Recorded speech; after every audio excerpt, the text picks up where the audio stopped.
ச்சே, கடைசி வரைக்கும் மாமா கிட்ட பேசவே முடியலையே. இன்னும் 2 நாள் மாமா கிட்ட எப்படி பேசாம இருக்க முடியும்? எதுக்கும் இன்னொரு டைம் ஃபோன் பண்ணி பாத்திரலாமா?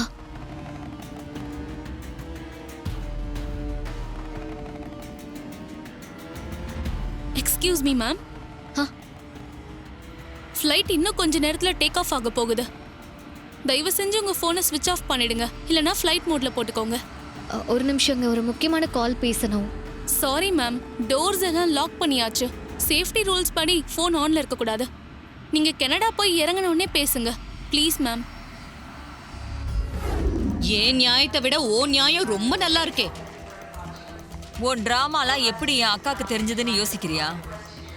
நீங்க 2 பேரும் திருட்டுத்தனமா கோவில்ல சந்திச்சு பூஜை பண்ணத போட்டோ ஆதாரமா எப்பவோ வந்து அதை நேராவும் பார்த்து தெரிஞ்சுக்கிட்டு தான் இப்படி ஒரு திட்டத்தையே போட்டோம். யாரு டிராமா போடுறா? நானா நீங்களா? ரேவதிக்கு எந்த உண்மையும் தெரிஞ்சிடக்கூடாதுன்னு இந்த நிமிஷம் வரைக்கும் நடிச்சிட்டு இருக்கிறது நீங்க தான். ஆமா, நடிச்சேன். அதுக்கு இப்ப என்ன செய்ய போற? இது பாரு, நீ என்ன ஏமாத்தினது இதுவே கடைசியா இருக்கட்டும். ரேவதிய உன்கிட்ட இருந்து பிரிச்சு நான் ஜெயிச்சிட்டேன். அவ நான் பெத்த பொண்ணு. அவ மேல எனக்கு முழு உரிமை இருக்கு. நீ மாப்பிள்ளைன்னு உரிமை கொண்டாடிக்கிட்டு அவளை என் வீட்டுல இருந்து தூக்க பார்த்தா இந்த சாமுண்டீஸ்வரி சும்மாவே இருக்க மாட்டா. உங்க மேல ரேவதி எவ்வளவு பாசம் வச்சிருக்கா. ஆனா நீங்க அவளை இப்படி ஏமாத்தி அமிச்சிட்டு என்ன ஜெயிச்சதா நினைச்சு சந்தோஷப்படுறீங்க. ஆனா ஒரு வகையில உங்க நிஜமான முகம் என்னன்னு ரேவதி கண்டுபிடிக்கிறதுக்கு நீங்க உதவிதான் பண்ணிருக்கீங்க. உன் தோல்வியை ஏத்துக்க முடியாம அதை என்னோட தோல்வியா மாத்த பாக்காத. உன் பேச்சுக்கெல்லாம் மயங்குற ஆளு இங்க இருந்து கனடா போயிட்டான். ஏன் என்னால அங்க போக முடியாதுன்னு நினைக்கிறீங்களா? இந்த உலகத்துல நீங்க அவளை எங்க ஒளிச்சு வச்சாலும் சரி, அவளை தேடி கண்டுபிடிச்சு நான் தூக்குவேன். அப்படியா? நீ கனடா போறியா? போ, போய் உன்னால என் பொண்ணை கூட்டிட்டு வந்துட முடியுமான்னு போய் பாரு.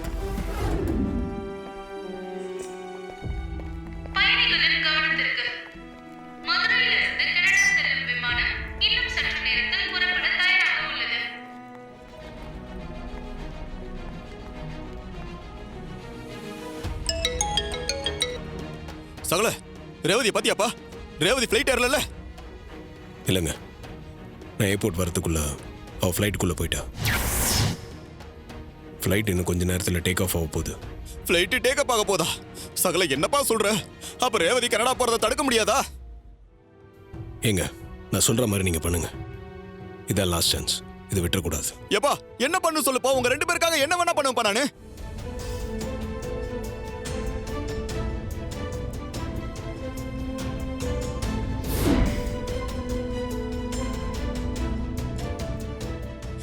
சூப்பர் சகல, இப்ப நீ சொன்ன விஷயத்தை செஞ்சு முடிக்கிறேன். சரிங்க.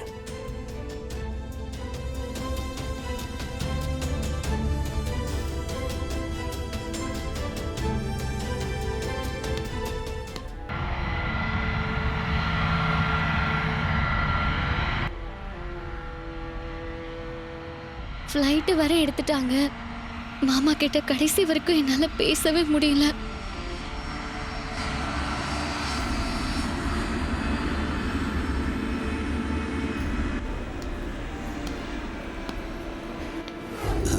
மவனே, ஒரே ஒரு சின்ன வெற்றி தான். அதுவும் அந்த கார்த்தியை நாம ஜெயிச்சது ரொம்ப சந்தோஷமா இருக்கு. இந்த சந்தோஷத்துக்கு ஈடு இணையே இல்ல மவனே.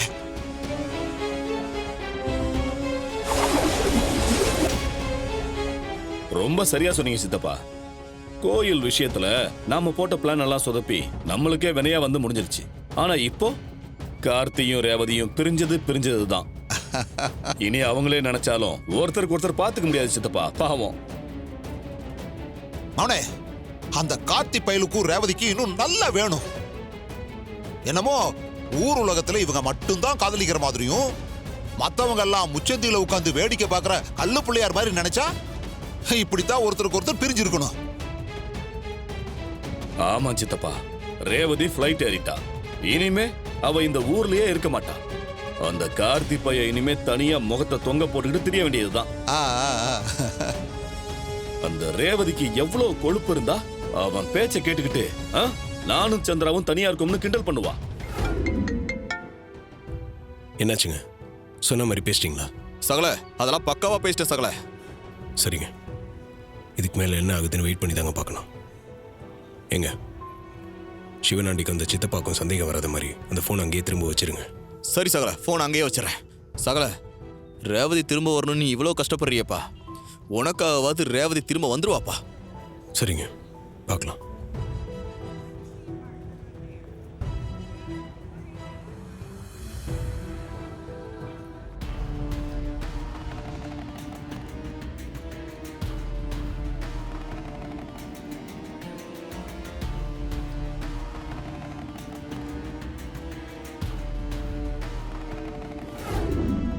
அம்மா நில்லுங்க.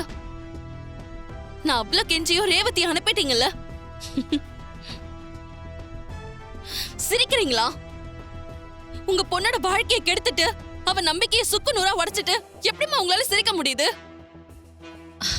ரோகிணி, அவ தப்பான நம்பிக்கைய வளர்த்தா, அது அவ வாழ்க்கைக்கு நல்லது இல்லைன்னு தெரிஞ்சுதா அக்கா இந்த மாதிரி ஒரு முடிவு எடுத்தா. அதனால அவளை கனடா அக்கா அனுப்பி வச்சா. அது புரியாம கத்திட்டு இருக்க. நியாயமா அக்கா பண்ண காரியத்துக்கு நீ அவளுக்கு ஆரத்தி எடுத்திருக்கணும். சித்தி, எங்க அம்மா எந்த அளவுக்கு சீப்பா நடந்துக்கிறாங்கன்னா அதுக்கு காரணம் நீங்களா தான் இருப்பீங்க. கேட்டி அவன் பொண்ணு பேசுறத? உன்கிட்ட கேள்வி கேட்க முடியாதுன்னு என்கிட்ட கோவப்பட்டுட்டு இருக்கா. ஏ ரோஹிணி, என்னடி பிரச்சனை உனக்கு? நான் என்ன சொல்லணுமோ அத போன்ல சொன்னது உனக்கு பத்தலையா? திரும்ப அத நேர்ல வேற சொல்லணுமா?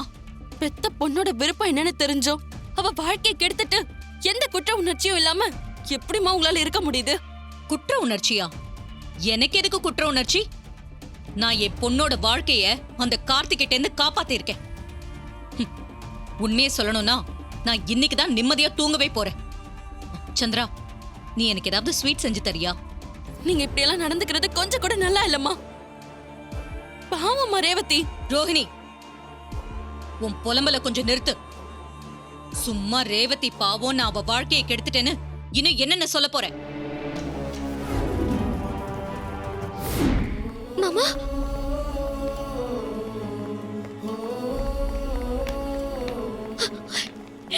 மாமா, எங்க உங்களை பார்க்க முடியாம போயிடுமோன்னு ரொம்ப பயந்துட்டேன் மாமா. நீங்க எப்படி மாமா இங்க வந்தீங்க? சரி, அழாத, இப்படி வா. மாமா, அழாத ரேவதி. மாமா,